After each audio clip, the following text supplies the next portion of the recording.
ఒకనాడు కలిసారే పసివాళ్ళు స్నేహంగా.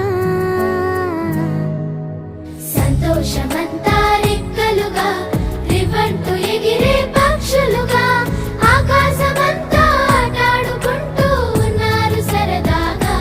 ఒకరేమో సీను ఒకరేమో చున్ను కలిసారే ప్రాణంగా కురిసారే వర్షంగా. పాటేమో సీను ఆటేమో చున్ను ఒకటై ఎదిగారే మధురంగా.